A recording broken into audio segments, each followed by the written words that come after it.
Welcome everyone to my second channel. If you're not familiar with this, then this is where all the extra footage goes for...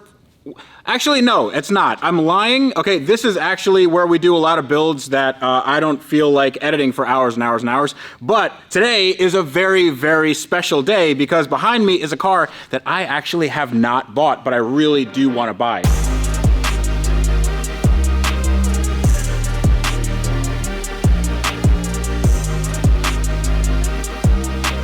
It's a BMW E30 M3. It's a 1988 M3. I'm not the biggest BMW fan, but I think these are probably the coolest 80s cars you can get. And right now, if you don't know about these cars, they go for about $100,000. They used to be really, really cheap, like 10, 15 years ago, but now these are a super, super, super high premium car. It didn't look like this. We actually got it out of a barn, not a barn, what is this place? A garage. It hadn't seen the road in 7 years. And the reason why it looks really nice is because we're sort of in the middle of filming Art of the Flip, where we take a car that needs some work and then we give it a sort of restoration with detailing, and Rex does a wonderful, wonderful job. But Rex right now is on vacation. So I figured that we should do some work to this car because not only did the car look like crap, but it also did not run. And let me show you the engine bay here. Okay. So this is like a 2 or 3 step process. You do one of these like that, and then you open it up. And look at that. So this is a 4-cylinder engine. I think this is the only M 4-cylinder engine, like the M-Power BMW thing. The only 4-cylinder engine they ever made. It's called an S14. And no, that's not a Nissan 240SX. This is a racing engine. BMW actually did take this racing, and it did quite well. Now, there are a lot of high-strung elements to this, and this looks like it has not seen the road in a decade. It is very dirty and it doesn't run. So we asked the owner, hey, would you like us to clean up the car and maybe get it running? And he was like, yeah, sure, why not? And then I stupidly said, and after that, maybe I could buy it from you. And that's not what you want to do when you buy a car. You don't want to make the car better. You don't want to add value to the car because you're just screwing yourself in the end. Right now, the car needs to go to the other shop, the workshop, and the only way we're gonna do that is by pushing this thing onto the lift. I found your problem. What? Right there. What? It's missing a cap, right by your hand. It's missing the, oh, that. There you go. Oh. You can thank me later. Okay, cool, is that it? That's it. That was it. Okay, cool, we got this, guys. Tommy fixed it. So one thing about these cars is they're really light, really lightweight. In the 80s, they didn't really have a ton of strengthening beams and stuff you get in the modern cars. But honestly, once you get it going, it's fine. Oh, okay, all right. I need more friends. It's okay, I'm just taking my BMW for a walk. So you're doing great. Yeah. Okay, all right, let's go. All right, this car is real. Okay, whoops, all right, there we go. Okay. Now here comes my favorite part, and that is putting this car in the air so we can go underneath and see what we find. I've never actually seen one of these up close, and I've never... You've never seen a car up close? I've never seen a car up close. This is the first time. Okay, cool. Is this a car? Yeah, this is car. This is car? Yeah. Huh. Wow. BMW. Bring more Washingtons. Okay, so we don't actually know a lot about this car, but I'll tell you what can give us a really good idea of this car's history, and it is today's sponsor, and the best vehicle history report you can get for your money today, and that is Car Vertical. Now, I've been working with Car Vertical for a very, very long time. They're big supporters of the channel, and honestly, every single time I buy a car, I'm like, I wonder what the car vertical history report is, and every single time I am surprised, because Car Vertical tells you if your car's been in a flood, in a fire, in an accident, and you can actually see photos of the car in the salvage lot in many instances. And one of my favorite features is the fact that you have a mileage tracking tool. So it's this cool little graph that shows you if you've had mileage discrepancies. Now, if the graph keeps going up, then you're good. But if it dips a little bit, then that means that you might have either an error in your paperwork or you have a discrepancy in your mileage, which is no good. Now, I buy cars that are, well, questionable at best. But if you want a car, you definitely want the best car you can buy for your money. So that's why you need to use Car Vertical. It is peace of mind. And even if you're just doing some car research, it is an awesome research tool. And all of my viewers will get a 20% discount using my code down below. Now, it is a different code and it's a different link for US and UK and Europe viewers. So go check out your own link because you actually have more benefits that way. So go check it out right now. All right, let's see. Ooh, okay. All right. You didn't even get that far. Oh, yep. Okay. So this isn't a museum quality example. This is, she's a driver, you know? This does have some miles on it. To be fair, it was used as a track toy. It was used as a track toy. Custom wiring here. We got custom, I mean, listen, that's fine. What I do like are these, look, the tires are brand new and they are I believe they're 9 years old. So that's good. Plenty of tread, super dry rotted. This car has 140,000 miles on it. And that doesn't seem like a lot for a car that is 37 years old, but for this, probably 100,000 of that was track use. You do see right here, this is an aftermarket edition. This is for brake cooling. I hope that's an aftermarket edition. People are gonna be screaming at me in the comments, but this is a little duct that will cool the brakes. That's Looks like something's missing. Yeah, I mean, the ducting is missing. I think it would probably go from here over here. And this has also been painted. And fun fact, this is black. The car isn't black. So this is like a pearl black, and then the rest of the car is not this color. Oh boy. Oh boy. This car was a race car. You know what race cars have? Cones for breakfast. Cones for lunch, breakfast. and dinner. You know what else they have? What? Roll cages. Oh. This car had a roll cage. It sure did. Look at that. And the roll cage was taken out. This is a plate for a roll cage. And you can also see that somebody has folded the pinch weld over because they were trying to put a jack on it or something like that. And then it just completely folded this thing over. And is it the same on the other side? Well, it's not in great shape, but that's a little bit better.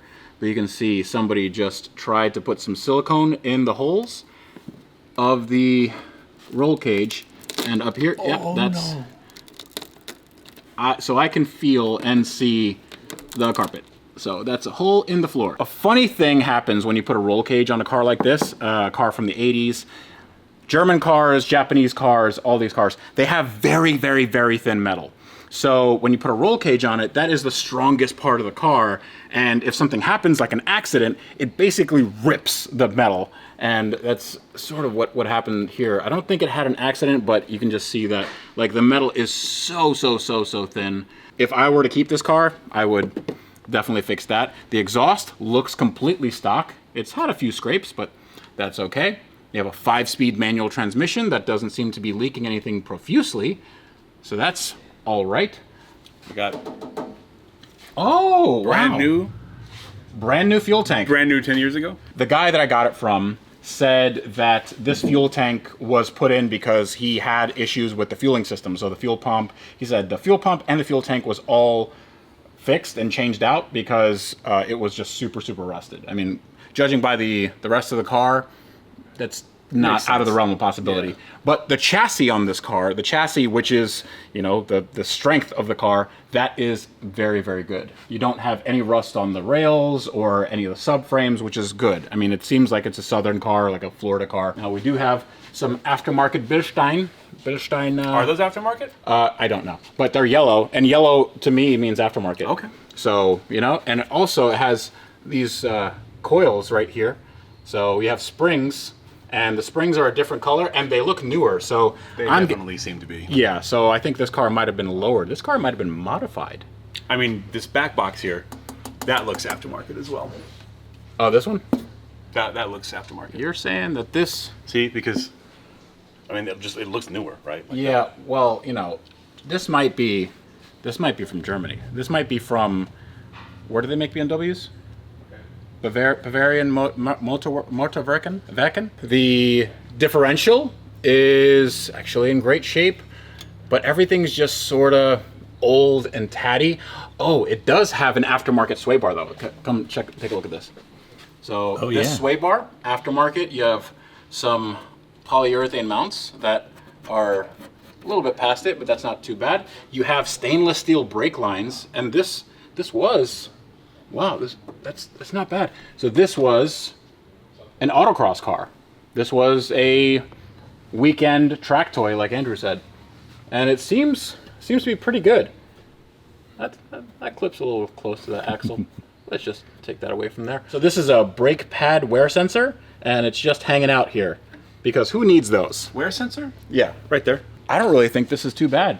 Yeah, This, overall, it's not horrible. Like you said, wear and tear, little dirty, but nothing serious other than that little hole. what I think that we're gonna do, we're gonna do a full restoration on this car. We're gonna do a dry ice front to back. I'm not doing that. I'm not gonna do that. It's not my car. It's not my car. If I got this car, and if the person that is perhaps maybe sort of selling it to me, if he's watching this, then sell me the car. Sell me the car. It's a cool car, and I'm gonna take really good care of it.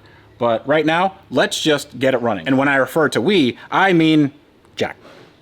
Shop that Jack. All right, so Shop That Jack is going to help us get this E30 up and running. How long has it been sitting? Do we know? I want to say 7 or 8 years. Oh, okay. Okay, well, I think somebody has been working on it. Okay. Let's see what we got. Little round things. Okay, that's good. I think they're injectors. Injectors. That must be what we're going to be putting in. Whoa, we got a problem. Only a qualified technician should work with high pressure fuel injection. I'm not a BMW mechanic.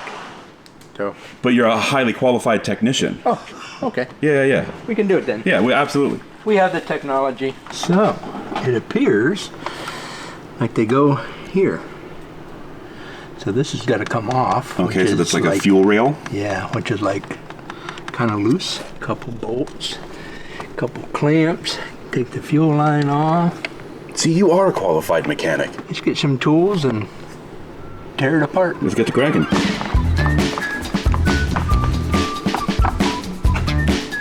Wondering if there's going to be any fuel left in them.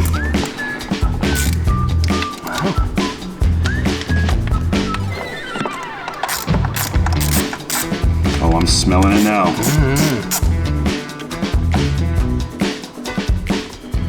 Okay, looks like part of that injector stayed inside. Yeah. That's a minor part. So we got some wires going here. Vacuum lines totally suck. Stick to working the camera. Okay, we've got a little drippage over here. Look out.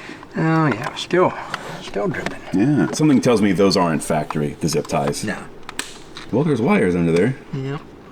Nothing to unplug though, it looks like. Boy. Ooh, that's crispy. Yeah. Wow. So you squeeze that, take that off. One. We should probably hold on to those. What do you think? Yeah. Oh, there we go. Got it. So the part that's missing on that injector is not in... I don't see it anywhere. Oh, that's very interesting. Yeah. I wonder if we should get the boroscope out, check that cylinder out real quick. How much fun would it be if we had to pull the head off to grab parts out of a cylinder? I actually really like the boroscope. Oh, I thought this was a colonoscopy. Oh. Oh, yay. Oh, yay, Jack. Look at that. Look at the part. It's right inside the cylinder. Yeah. How fun is that, Jack? Are you so excited now? Yeah. So, That's awesome. Right on top of the valve. on top of the valve? Yep. So that's actually the bottom Yep. of that injector. I think we put it all back together and let somebody else do it. Jack, we can't do that. That's not an option. Sure it is. I have faith in you, Jack. Use the force. Or live long and prosper. Or do whatever. The other way around. There you go. Well, crapola. What if we just put a vacuum on it? Can't weigh that much. No, I'm sure it's pretty light. Yeah. What we got to lose?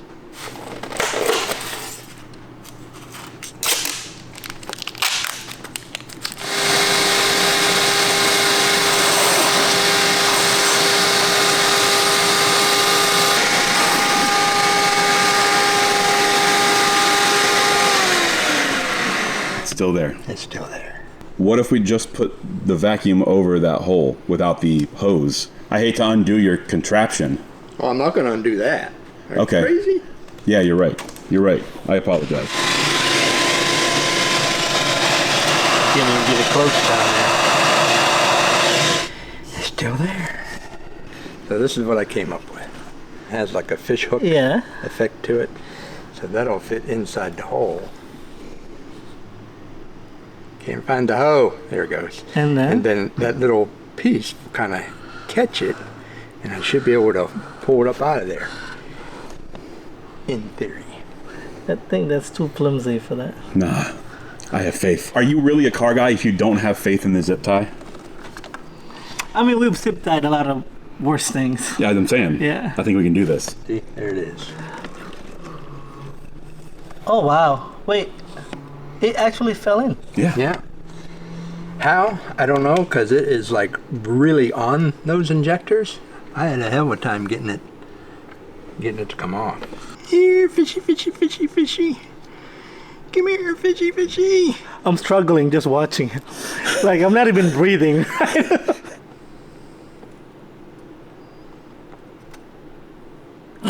Jack, the battery died. Got it.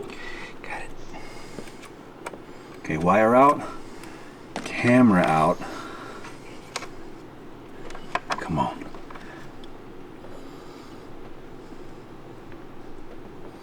You're joking. You're joking. That was fun. Yeah, that was great. Well, thanks for watching, everybody. Okay, it's beer 30. Yeah, it is. Sure is. You earned it. You earned 3. Get it out? Yeah. Yeah, why? What's up? Bro! What is going on? Did you make an Yeah, apparatus? I was rigging this up, so like, I'm gonna run this hose in there, and It looks like you're ready for a Actually, science yeah, bro. experiment. if everything doesn't work, we just burn the whole car down. Now we get to put in maybe a few more hours. We're going to throw those injectors in, those ones that were in the seat. Are we sure that these are good to go? I hope so. I hope so also. Yeah. Too. Should we check the caps to make sure they're not loose? New fear unlocked for the rest of my life every time I put an injector in a car.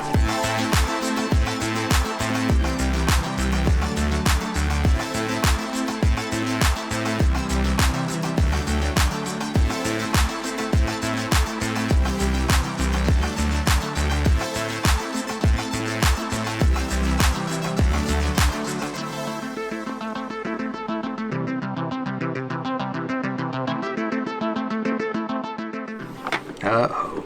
What? We got a broken coolant hose. Oh, brother. That is toast. That is crunchy. That is super brittle. Oh, man. Definitely gotta be, yeah. Whoa. Gotta be careful with those old 80s plastics, man. Oh, that is crusty. Just easy as can be.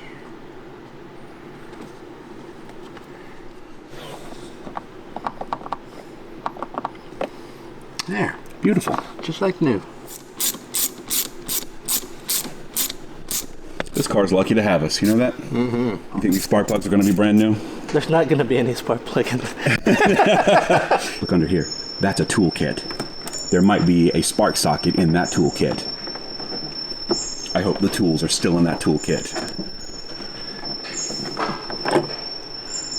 Oh baby. How about that, huh? There might be a spark socket in there.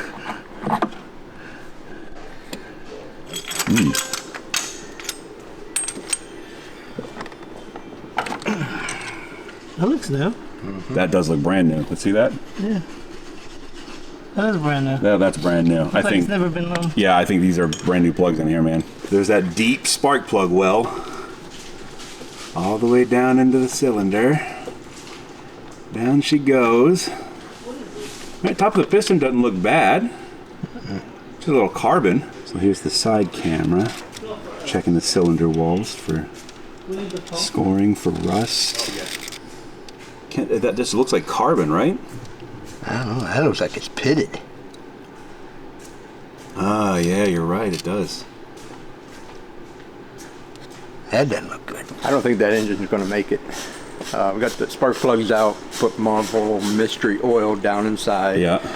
Turn it over by hand, turns over kind of freely, then it gets really hard. You know, turn over freely a little bit and get really hard. It should spin over nice and easy. All the way around. Yeah. Yeah. So we're thinking. I think the engine's probably done. Yeah. Nah, it sounds like a normal rotary engine. It's not a rotary, Rex. So, we are going to do a compression test. Love a good compression test. See what we find. Yes. 150 on the first cylinder. That's pretty damn good.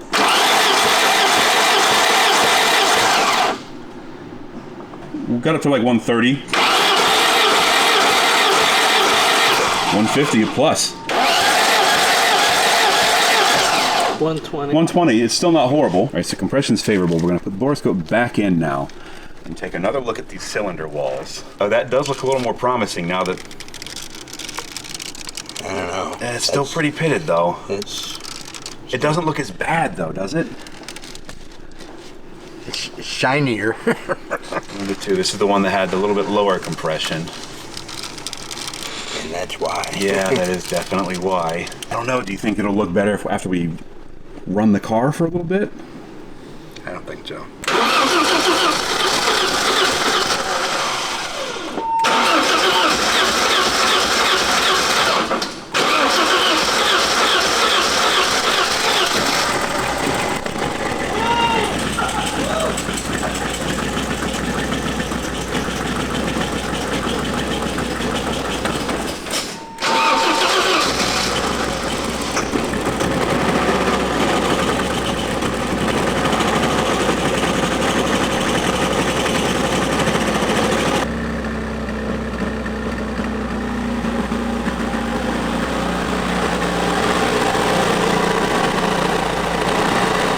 Okay.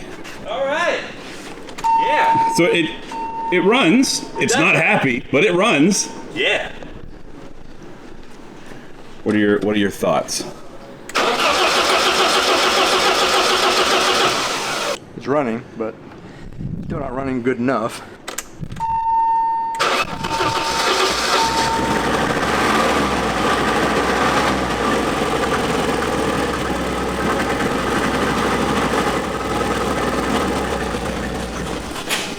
We're not sure if there is fuel pressure. Oh, So we but gotta- the pump is working. Seems to be. We got power going to it, and It's making noise now. It definitely put pressure there. Let's see if we can come up with a way to check the fuel pressure. Okay. on it.